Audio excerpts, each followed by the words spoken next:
It's easy for you to talk about problems. Yeah, it's quite easy because there are dime a dozen problem bedeviling the Nigerian economy. Look at the price of the Nigerian Naira, 1,500 Naira to the dollar. Some 2 months back, it was literally at 1819. And right now, it looks like it's even improved a bit, falling at 1,500 Naira. And last month, it was closing at 1,000 Naira. But those are the problems. Those are the challenges. What is the way forward? That's why I love having this conversation. Let's talk about the way forward for the Nigerian Naira. I think those are the conversations we should be having. Currently, you look at what is really happening regarding the imports, the import rate. Currently at 1,457. That is what the CBN placed it right at. As at yesterday, and a lot of importers, many of them are crying to the bank when they're trying to exchange and crying to the ports when they're trying to bring in some of their produce into this country. It's so tough for an average business and also so tough for an entrepreneur. But what is the way forward? I think those are the conversations we should be having, and that's why I have no other person than Victor Ufot, who is the 10 Trade African representative here in Nigeria. Mr. Victor Ufot, you're very much welcome to the business. Thank you so much. Thank you so much for having me. Look at what is happening to your currency, the Nigerian Naira. What is the way for? Okay, what is your take about the Nigerian Naira? Why are we in this state? Awesome. Yeah. It's so interesting. The state of the Nigerian Naira is very, very interesting.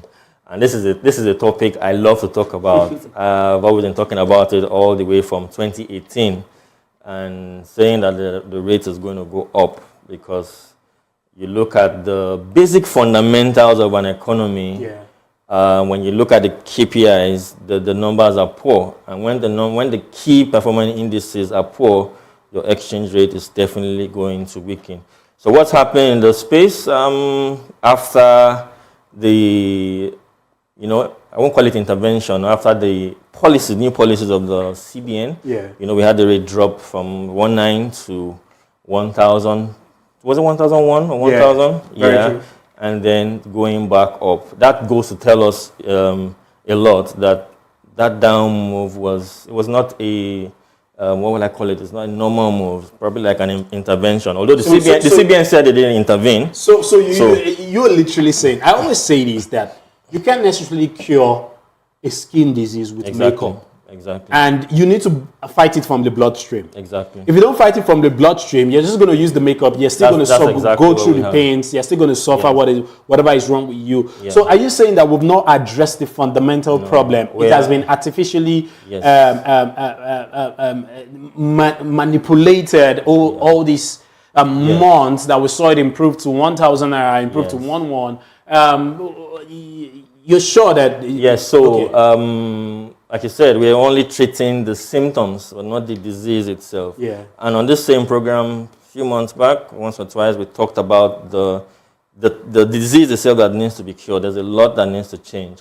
If an economy or a currency does not strengthen overnight, it has to happen over a period.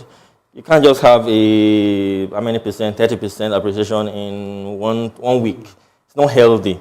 So one of the things that we need in the economy right now for businesses, both small and big, is stability of the exchange rate. Stability is very key because with stability you can plan. But when the exchange rate is 1.3 last week and 1.5 the next week, it has a lot of complication. It's complication. So the key issues need to be dealt with, and these are going to take time. What are the key issues? A lot of issues. And you just mentioned a few. Okay. One, I think for an economy to grow, for the Naira to strengthen, the economy has to grow, right? An economy is not just about the stats that come out every week or every month. Yeah. It's about the businesses in the system, not just the big businesses, the small businesses, the medium businesses. When the businesses do well, the money goes into every nook and cranny of the economy. That's basically the way to get the Naira, strong again. So apparently you're saying businesses are not growing. Businesses are not growing. Businesses are complaining about, look at the interest rate. Look at the interest rate at 20-something%. Yeah, 24.75. Good. Businesses need to access loans to do business. But at the current rate, it's almost like a suicide mission. But here is it. It's more or less like you're being between the devil and the deep blue sea. I will explain it. Yeah. If CBN has increased the interest rate. Yeah.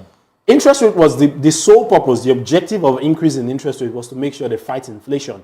Inflation is sitting pretty at 33.7%. Okay. And at 33.7%, you look at the inflation, it's really eating the entire economy. Nigerians are saying, I go to the market, I buy rice, look at what I'm buying, look at the price of rice, currently at 70-something thousand per bag. A pint of gari, the commonest food of the commonest man, is now being sold as a luxury. It's no longer common. It's now a luxury, sitting pretty at almost 4,000 naira for a pint of gari. So how tough is it for Nigerians? And that's why you saw that the CBN had to, you know how you just have to, okay, for me to heal this wound, I have to make sure I operate this injury. I deal with this injury head-on. If I'm pampering it, then that is why the CBN said, okay, let's increase the interest rate and bring down inflation. But that is really inflation coming down? That's the question. The increase in the interest rate started last month. Yeah. So and need time. With last month analysis, we saw that inflation still increased. So we're still waiting for the current MPR that's going to be this month and see what is going to be what inflation of April, what the inflation rate for April is going to be. But then it looks like it's not coming down. Are you saying what the CBN did was wrong? What is the CBN supposed to do? No. As regards, so I won't say it's wrong. You know, I won't say it's wrong. It's like when you go for treatment. The doctor can try this, try this, try this. If this doesn't work, he tries this. You know, so that's the situation. So, but from the look of things, it looks like you saw the exchange rate came down, but inflation. Prices of things didn't come down. That was a bad sign, because if at all prices of things should have come back, and now the dollar, the exchange rate is going back up, right? So that play seems not to be working. But let's give it time. You know, it doesn't. When you bring a strategy, it doesn't work overnight, right? So let's give it maybe 1, 2, 3 months and see what the inflation numbers would be. And then we can make a well-informed decision. But in my opinion, I feel like when you raise the interest rates, some sector benefits, like the banking sector. Those are the guys benefiting from this high interest rate. Also, they're trying to bring in foreign direct investments because the interest rates are high, so people are bringing in money. But then it only happened for 1 to 3 weeks, and then we are back to status quo. Okay, so that was one play. They're trying to bring in foreign direct investment. So now we've been talking about we've been attacking this whole issue from monetary policy.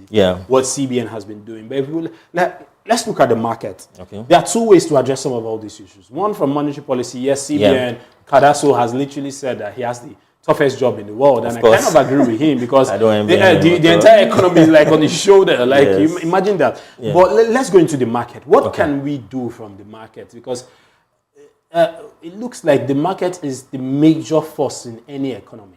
And if you can't fight it from market, there's only a little you can do from monetary policy, from your apex regulatory body, CBN. So what can every stakeholders in our financial sector, in the stakeholders of the Ministry of Finance, in conjunction with CBN, with the presidency and government, what can they do to address this issue from the market? From the market? You mean from the market? Yes. Okay, I would say make dollars available. Make dollars available. Supply and demand. The demand has been far more than the supply. So the problem is a supply problem. And you cannot fix the supply, you cannot fix the supply problem by just pumping in dollars into. Of course, we don't have the luxury to intervene and spend from the reserves and pump dollars into the economy. No. So the issue is providing dollars, but then we have a shortage. So we have to go back to the roots, right? We have to go back to the roots. It takes me back to making sure that businesses are running well. The policies, so take for example, the export sector, right? We are heavily import dependent. Until these issues are addressed, we will still keep having this conversation. The import-export balance needs to be addressed. Apart from crude oil, non-crude oil export, we export other things. We have talent, we have natural resources, we have Nigerian-made quality Nigerian-made products and services that can be exported or to generate revenue into the country. Thank God, Dangote Refinery is operating now, right? These are the things these are the kind of settings that we need.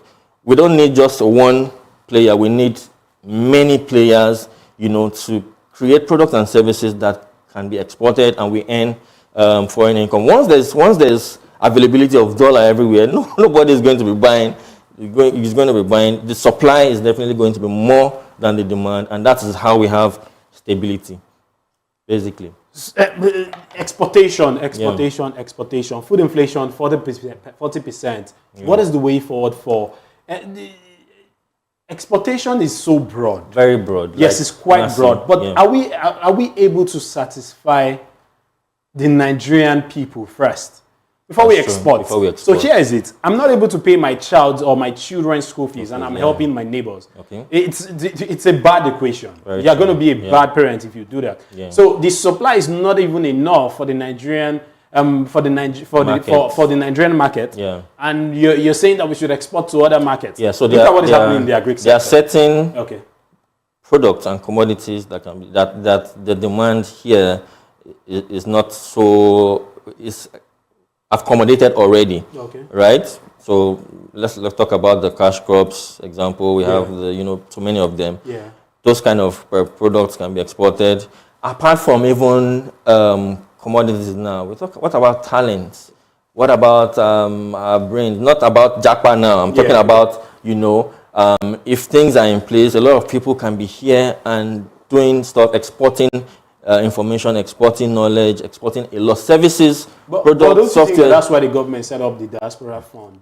Yes. Look at what the diaspora fund is, just to cater to the diaspora economy, because a lot of Nigerians are living in the shores of this country. We have a very solid market. Yeah, it's more or less like children of Israel leaving Egypt, and that's what has been happening in like the last 1 year. Definitely. And so the government has set up a fund so that it caters to the diaspora market and see to that. Do you think that is also addressing it from that end? I need to study what the diaspora and the fund is all about. I didn't think it's about. I thought it was about bringing in investment. Yes, it is about that. It is. So it's about bringing in investment. Well, it's a good play,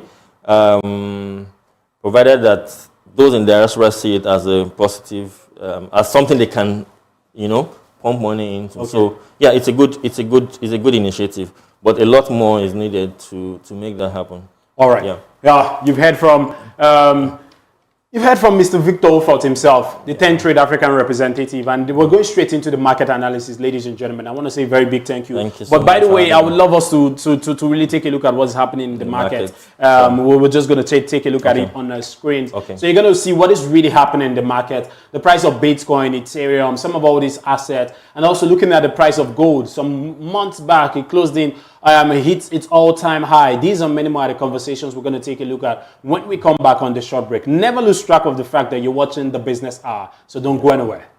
Welcome back to the Business Hour, ladies and gentlemen. I'm here with Victor Ufot. We're going to be doing the market analysis together. Let's take a look at what is happening to the price of Bitcoin. How did the market close yesterday? Here you go. Look at the price of Bitcoin, currently at 61,869. Let me not block your view, so you're going to see it for yourself.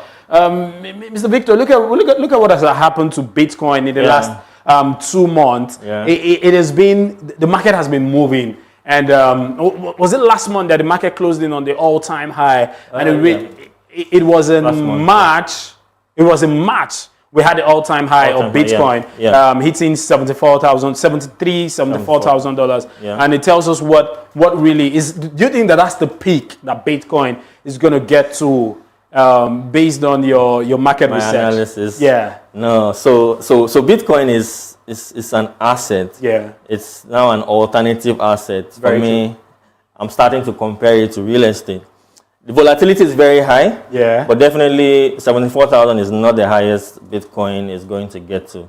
The Bitcoin is created in such a way that it controls inflation. Okay. From the source, unlike what we are trying to fight in the economy now. Very true. So meaning that every year the difficulty to produce a Bitcoin increases. So it's creating scarcity automatically. So the more scarcity, the more Bitcoin gets scarce, the higher the price will go. A time will come when everybody will be struggling. So the price is definitely going to go beyond. What's your prediction? By the 31st of December 2024, where do you see Bitcoin? Well. You know the thing about the market? Yeah. You can't give timelines. Obviously, right? obviously. But one thing I'll tell you about Bitcoin, its appreciation comes like a thief in the night when nobody expects. Okay. So if we're clearing an all-time high, the next all-time high we might clear. Let's see the market dominance. Maybe 100K. It will keep doing new all-time highs. All-time high, retrace. Okay. After a while, all-time high again, retrace. This can take 1 year, 2 years, 3 year cycles. So here you go. In the last 1 hour, we had 1.5% decline in the market. Look at the dominance. Look at 53.6%, and it tells us that a lot of investors are really putting their faith on Bitcoin. Money has left altcoins because we're seeing that. I said yesterday it was lower than this. It was 53.5. Now it's 53.67, and it tells us money is leaving altcoin. And a lot of investors are using Bitcoin as their safe haven. Let's take a look at gold. Let's take a look at what the price of gold is before we leave the screen here. So we're going to see what exactly is the price of gold. Gold literally, as at last month, it was closing in on its all-time high. There you go. This was the all-time high of gold as at last month. But right now, it's sitting at the 2,384. A lot of investors are seeing gold as a safe haven for their investment. So they're putting in funds because the uncertainty, what is happening in Israel, Iran, in the Middle East, Russia, Ukraine. So a lot of people are like, I better just keep my money with gold rather than playing in the capital market. What is your take regarding so right from the days of financial markets, gold has always been the safe haven. Whenever there's tension, global tension, it's gold, right? So just like Bitcoin, we are still going to have new all-time highs. If the tension, definitely.